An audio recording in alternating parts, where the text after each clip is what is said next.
Promenons-nous dans les bois pendant que le loup n'y est pas. Si le loup y était, il nous mangerait. Mais comme il n'y est pas, il nous mangera pas. Loup y es-tu? Que fais-tu?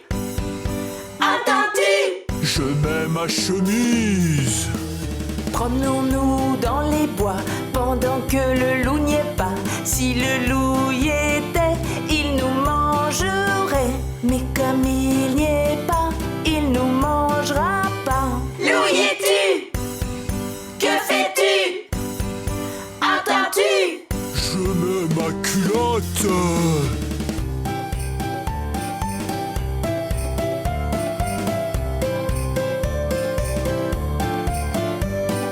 Promenons-nous dans les bois pendant que le loup n'y est pas. Si le loup y était, il nous mangerait. Mais comme il n'y est pas, il nous mangera pas.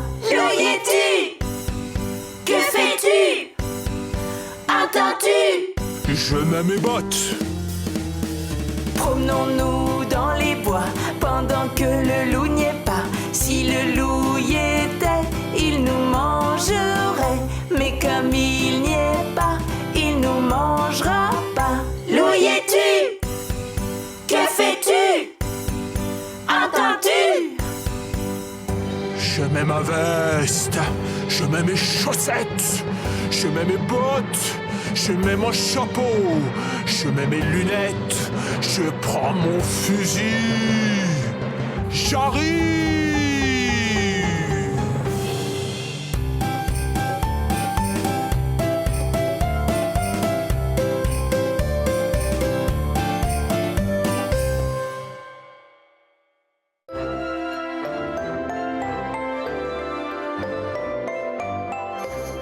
Il était une fois une petite fille qui portait en permanence un petit chaperon rouge sur la tête.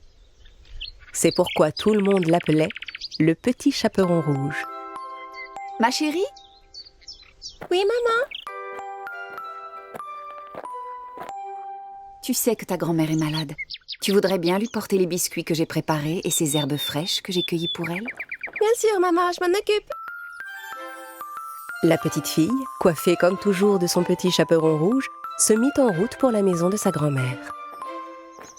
Ne t'écarte pas du chemin en traversant la forêt des petits lapins, Lui dit sa mère alors qu'elle s'éloignait.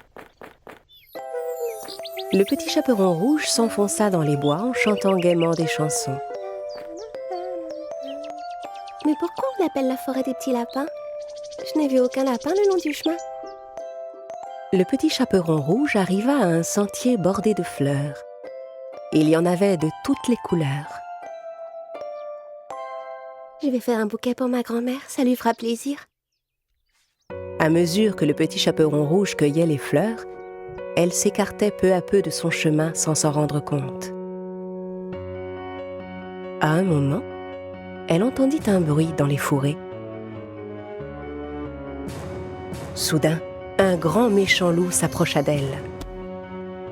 Le petit chaperon rouge eut si peur en voyant le loup juste devant elle qu'elle en lâcha le panier qu'elle transportait. Le loup s'approcha et ramassa les biscuits qui étaient tombés par terre. Puis il tendit le panier au petit chaperon rouge. La petite fille était stupéfaite par ce geste inattendu du loup. Oh, merci beaucoup. De rien, où vas-tu comme ça, fillette? Chez ma grand-mère. Elle habite tout au bout de la forêt, dans la petite maison jaune. Elle ne se sent pas bien, alors je lui apporte ses biscuits et des herbes. Ah, vraiment? Au fait, vous pouvez m'appeler le petit chaperon rouge. Tout le monde m'appelle par ce nom. Tu sais quoi, je vais partir devant et aller prévenir ta grand-mère que tu arrives. Ça te laissera le temps de finir ton joli bouquet. Au même instant, il entendit le coup de fusil d'un chasseur qui s'approchait et détala aussi vite qu'il put. Le petit chaperon rouge regarda autour d'elle un moment et, se rendant compte qu'elle était perdue, elle se mit à pleurer. Entendant ses pleurs, le chasseur s'approcha et vint à sa rencontre. « Qu'est-ce que tu fais toute seule ici, fillette? C'est très dangereux, ces bois. Je sais de quoi je parle, crois-moi. » Je suis à la recherche d'un grand méchant loup qui rôde par ici depuis un bon bout de temps. Le petit chaperon rouge était tout honteuse de ne pas avoir écouté sa maman et de s'être écartée du chemin en traversant la forêt. C'est pourquoi elle n'osa pas dire au chasseur qu'elle avait rencontré le loup. Oui, mais je voulais juste apporter des biscuits à ma grand-mère de l'autre côté de la forêt et je me suis perdue. Dans ce cas, petite, je vais t'accompagner jusque chez elle. Et ensemble, ils se remirent en chemin. Au même moment, le loup prit un raccourci à travers les bois et arriva à la maison de la grand-mère. Il frappa à la porte. La grand-mère appela de l'intérieur. Qui est là? Le loup transforma sa voix. C'est moi, grand-mère, le petit chaperon rouge. Je t'apporte des biscuits et des herbes fraîches ramassées dans les bois. La porte est ouverte, ma chérie, tu peux entrer. Le loup, qui se réjouissait déjà, poussa la porte et entra.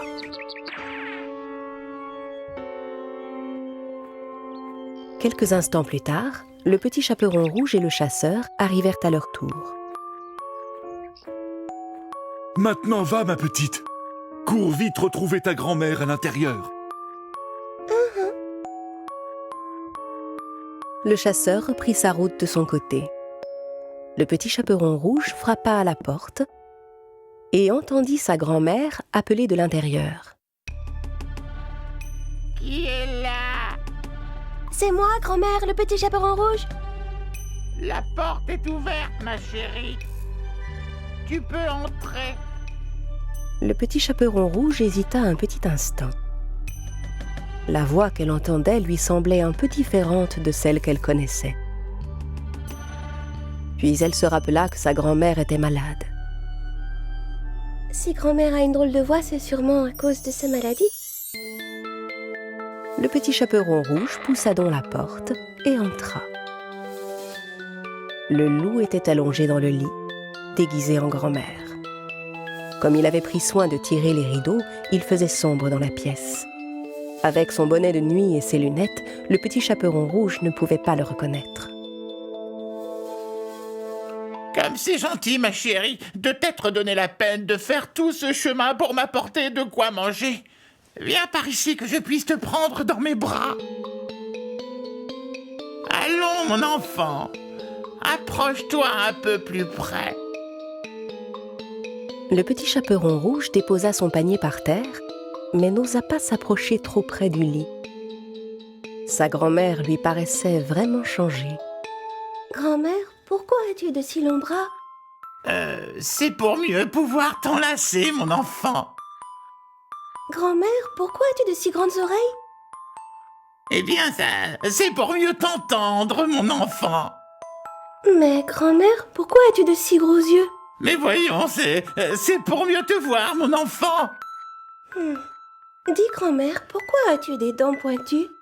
Allons, ça va de soi, c'est pour mieux te manger, mon enfant.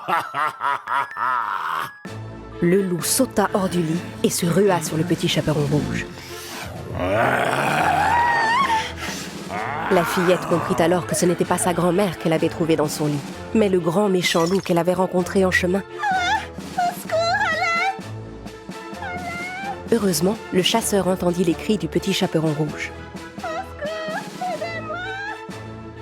Et il se précipita vers la maison. Il entra chez la grand-mère et assomma le loup aussitôt.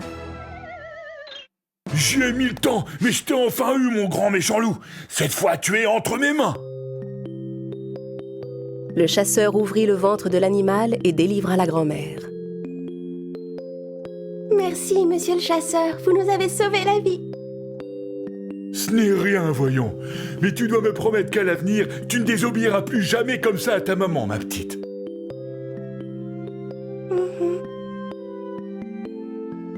La grand-mère, affamée, dévora tous les biscuits que sa petite fille lui avait apportés. Et avec les herbes fraîches, elle se fit une bonne tisane qui la remit immédiatement sur pied. Le petit chaperon rouge promit à sa grand-mère que plus jamais elle ne se laisserait duper de cette manière par un grand méchant loup. La fillette reprit la route dans l'autre sens pour rentrer chez elle, en chantonnant gaiement. En chemin, elle croisa à nouveau le loup que le chasseur avait obligé à nettoyer toute la forêt. En voyant le petit chaperon rouge, le vilain loup eut vraiment honte de ce qu'il avait fait. Et la forêt des petits lapins redevint ce qu'elle était auparavant, pleine de joie, de fleurs et de petits lapins.